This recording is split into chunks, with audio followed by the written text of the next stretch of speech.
Hey guys, welcome to another episode of Ask Dubey. As always, this segment is a production of Bet365. Whatever your bet is, it's never ordinary at Bet365. Download the app and get in on the game. Use the code NATION. Bet365. Must be 19 or older. Please play responsibly.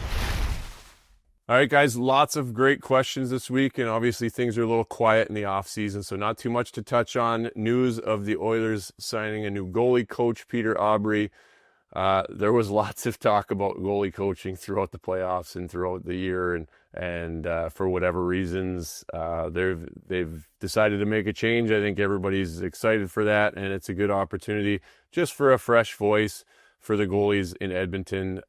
Just some different looks. Sometimes it's why coaches move around all the time. Sometimes it's just good to get a new voice, a new set of eyes on you. So that's exciting news for Edmonton. And as well, with the move to get Isaac Howard, I think it's very exciting. Obviously, they gave up a really good asset in Sam O'Reilly, but this is a guy who was drafted late in the first round, who is obviously stock has gone through the roof, and for whatever reasons, things weren't working out in Tampa Bay. So this gave the Oilers the opportunity. I think it's a great move for a guy who can potentially jump right in the lineup and complement the Oilers' other players. So that's exciting news. So far, let's get right into the questions. All right, like I said, lots of great questions this week. Keep them coming. They're a lot of fun to answer for you guys. First question is from Maple Jed. Who better to ask this than you after living it with Mac T's comment? If you have to ask the question, ... With there being as much speculation about the Oilers looking for goaltending as there has been, how does this affect Skinner's confidence going into next season?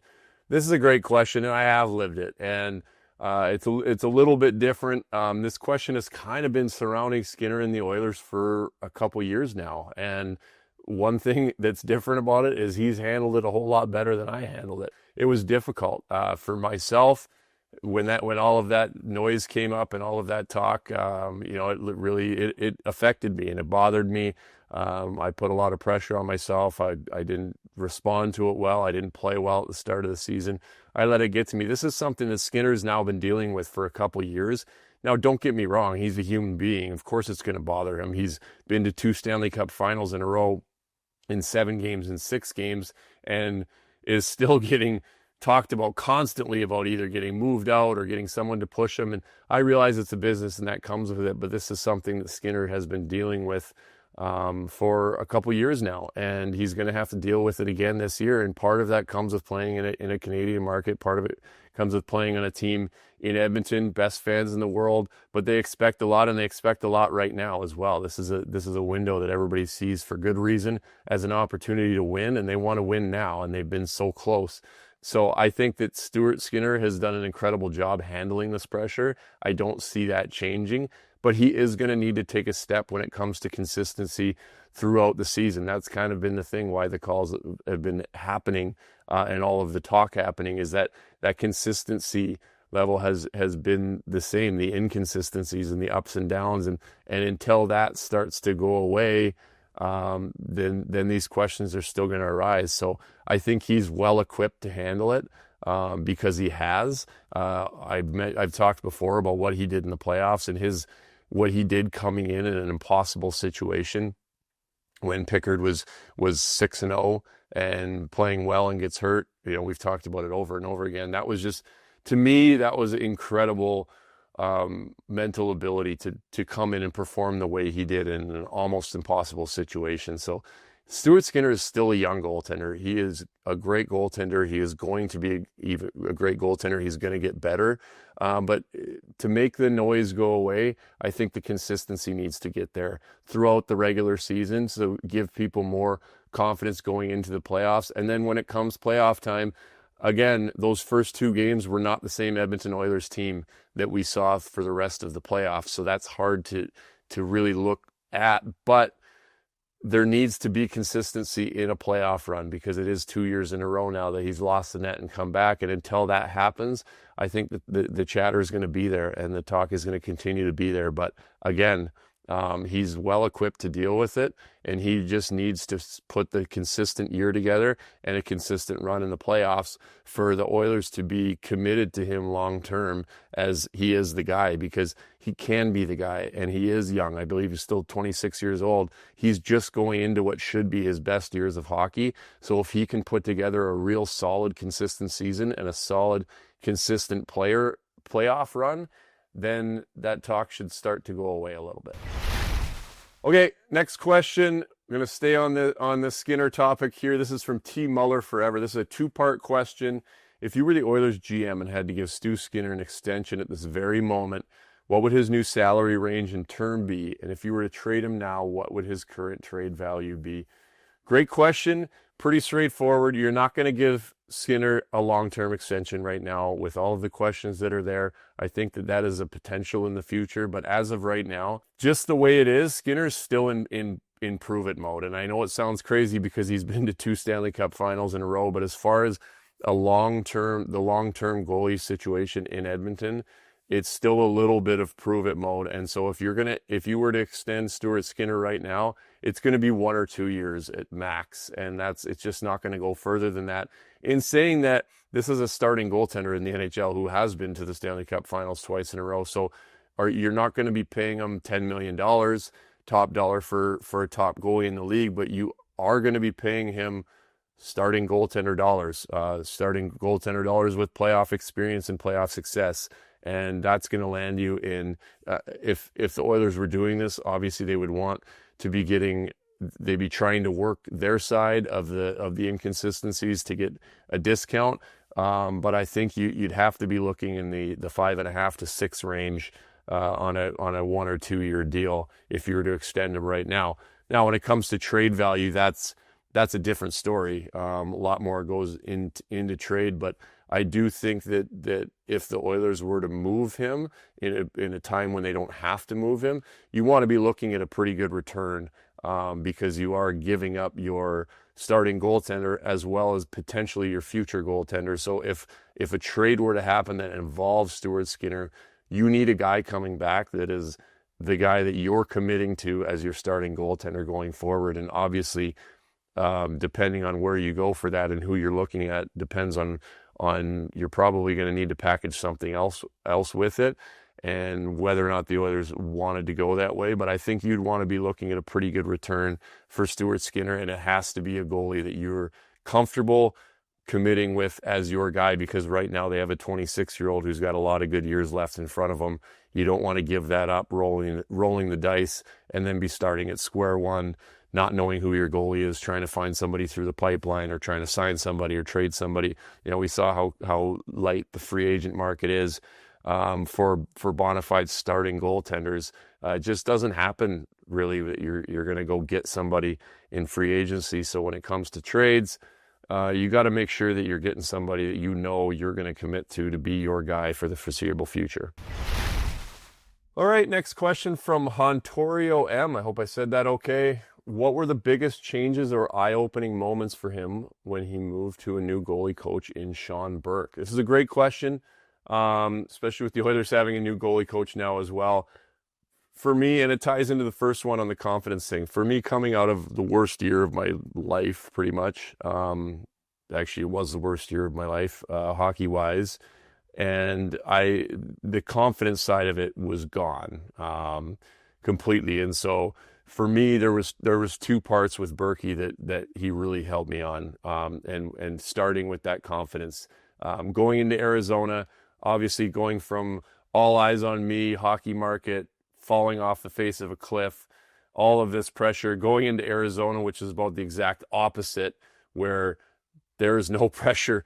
Nobody really cares other than the people in the organization about how you're doing. It was a perfect scenario to go and have all of the outside noise gone and try to get that confidence back. And it's kind of hard to explain, but Berkey just gives you this quiet confidence. He was a guy who had watched me play all the way through my career up into that point. We played Arizona a ton, so I knew he'd see me play. I knew he'd see me play when I was playing well. So I didn't feel like he was comfortable with me I'd met him before as a person and as a goalie. I didn't feel like I needed to go in there and prove something and show him who I was. I felt like he knew who I was right away, and that was a huge thing for me to kind of not have to think about that side of it and just get that confidence from Berkey. And with Berkey, you knew if you did what he asked and you put in the work and you worked your butt off and all of that was there, he was going to go to bat for you. And he had a good voice in the coach's room. You knew he had your back going in there regardless of the situation if you were putting in the work and having the right attitude and doing what he was asking. And so I was able to do that. So I always knew, all of that outside noise, coach's confidence, all that kind of stuff was gone. And all of a sudden I had this renewed confidence, not only in myself, but knowing that the coaches from Berkey up to Dave Tippett, that they had confidence in me, and that was a huge thing for me. As far as technical things on the ice, he really gave me a good, very, very main foundation of my game going forward, and that he wanted me to have my feet set and be on my feet and moving on my feet and not sliding around, not drifting forward and back. And that really became a main part of my game, if not the main part of my game going forward. And so we just worked on a lot of things, finding the depth in my crease where I needed to play. And he just wanted me to have my feet set. He wanted me to be able to beat passes, beat plays on my feet, and get stopped and set and ready for shots or ready for the next play. And so wherever that was in my crease, obviously the further out you are, the further you have to go. And so if the play comes in closer, then you're not as far out. And for some goalie like Mike Smith, who thrived under Berkey as well, he was a lot deeper. He didn't feel comfortable being way out at the top of the crease as far as his movements.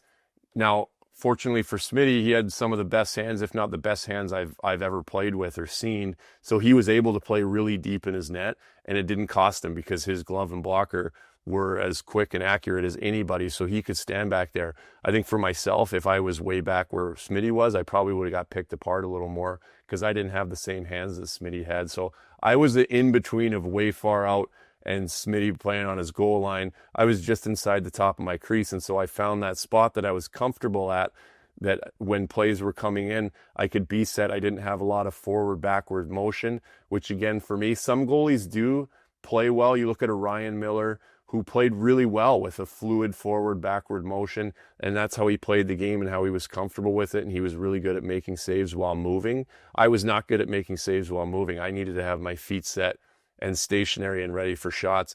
And so when I was able to then figure out in my game how to get from A to B and be set and not have my feet moving, then my puck stopping ability was kind of unlocked, and I was able to be the goalie that I was. And that was really the main thing that I worked on with Berkey, was just drill after drill in practice. It was just push, stop, set, push, stop, set, push, stop, set, and get the shots. And we did over and over and over again until it just really became ingrained in me on where I needed to play in my crease and how to get from A to B with stationary feet and set feet and be ready for shots or passes. All right, on to the next one. From No Read 68. What was the biggest difference for you from the 2012-13 season to the 2013-14 season, especially going from Kruger to Aikens? Plus any more Yak stories. We'll save the Yak stories for now. We'll get into the 12-13 and 13-14 season. It's a great question. And it's got a lot of different answers, so I'll try to touch on all of them. I love Ralph Kruger. I loved him as an associate coach. I loved him as a head coach. Ralph, again, going back to other questions, you want to talk about confidence. Ralph was that similar to Berkey almost, where he was so good with the players. He was so good with me. I was his guy, but he demands and expects a lot out of his guys. But it's a respectful demand. I've heard a lot of similar talk about how Paul Maurice operates and the way that there is high demand out of his players, but it's a respectful demand because he knows that you're capable of it. He knows he can get it out of you, and so he expects a lot. And that's what I felt from Ralph, was that I wanted to play at the highest level I possibly could for Ralph and for the team, but he expected that from me because he knew I could do it, and him knowing him telling me that and knowing that he expected me to be a top goalie in the league and a starting goalie and all of these things, it kind of works all together. And he was pushing me respectfully because he knew I could do it. And him and me knowing that he thought that I could be that goalie then made me want to be and pushes you. So it's just, he was a great communicator and a very positive coach. I know all the guys loved having him around. So listen, it was very disappointing when he got let go as quickly as he did. I thought that we had the best season that we'd had in a long time. It finally felt like things were, it had been a long rebuild at this point, and I felt like we were finally starting to show some positive signs of growth as a group with the younger guys, of myself. And so it was disappointing to see him go, and it felt like it was undeserved. And now listen, in saying that, Mac T came in as a new GM. As a new GM, it's his job to build a team how he sees fit. And that kind of ties into where I didn't fall into into where he saw fit. I don't think that he liked me as a goalie as much. And listen, at the end of the day, it's a business and that's his job. And if I'm not his guy, then which was quite obvious, then he's going to go find somebody else. And that's the business side of it. And it's the same thing when you come in, his job is to try to build the team how he sees fit. And if he didn't see Ralph as a coach, he wanted to bring in someone new. That's his job and that's his decision to make. Unfortunately, I don't think it was the right decision looking back on things. And that just kind of spiraled everything for me. That goes into the summer where we talk about him trying to trade for, I always joke about saying that he tried to trade for anybody that could put on a pair of pads. That wasn't me, unsuccessfully. And then going into the season and Dallas was a young coach too, and coming into a new situation, and everyone that I've spoke with loves Dallas. I think Dallas is a great person and a good coach. I think that he maybe came in and tried to be somebody and something different than what he was. And speaking with everybody that's had him basically anywhere else, they love Dallas, and the conversations that I've had with Dallas have been great as well. But I think that he came into Edmonton and tried to be something and coach in a way that he hadn't done before. It was a different style and not a lot of communication, not a lot of talk back and forth. And again, I'm a big boy. I always said I don't need to be. You don't have to talk to me. Come talk to me if you got a problem. If you're not talking to me, then I know I'm doing my job. I've always kind of been that way. But obviously, as a newer coach and all the things that were going on with Mac T and trying to trade a goalie, my confidence was just gone. And again, that's my job to figure that out. But that was really kind of where the snowball started building downhill for me. In the wrong way was that combined with new coach, and then come in and I couldn't stop a beach ball. So not giving any new GM or coach of the team any confidence in me, and I didn't have any confidence in myself, and everything kind of fell off a cliff from there. Okay, guys, last question from Dave Edmonton. Why don't players like to live in Edmonton? I don't think this is true. I wanted to finish with this question because I really don't think it's true. One thing that players don't like about Edmonton, it's cold as anything. That's well known. Everybody that lives in Edmonton, everybody that's been there knows, listen, this is not an ideal climate in the winter months. As Briz once famously said, it's a minus 30 is the winter months, I believe is something to those lines. That's the only reason. Players like to play in Edmonton. The staff is phenomenal. The arena is as good as it gets. The fans are as good as it gets.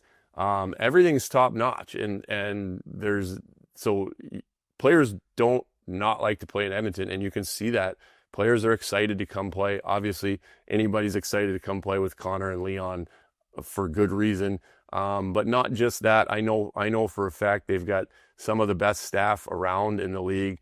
The facilities are incredible. The coaching staff is great. When I say staff, I'm talking about trainers and therapists and everything. They're still the guys that were there when I was there, and I know they're some of the best around. And so this is a place that guys do want to come play, and guys love playing there. And you have to, because the Oilers would not have been in the Stanley Cup final for 2 years in a row if guys didn't want to be there. And you're not going to keep Connor McDavid around and Leon Draisaitl around continuing long-term if it's not a great place to play. And I think that everybody that goes through there will tell you it is a great place to play. And other than you got to buy a few parkas and decide when you're going to fill up gas. But other than that, it's a great place to be and a great place to play. All right, guys, that's it for another episode of Ask Dubey. Thanks for all the questions. They were really great this week. Keep them coming. Hashtag Ask Dubey on all social media platforms, as well as just drop your question in the comments below. Have a lot of fun answering them, so keep them coming. As always, this episode is brought to you by Wilhauk Beef Jerky. Only the finest tasting meat products earn the Wilhauk name. Made from 100% pure Alberta beef, Wilhauk Jerky is aged, seasoned, marinated, and smoked to savory perfection.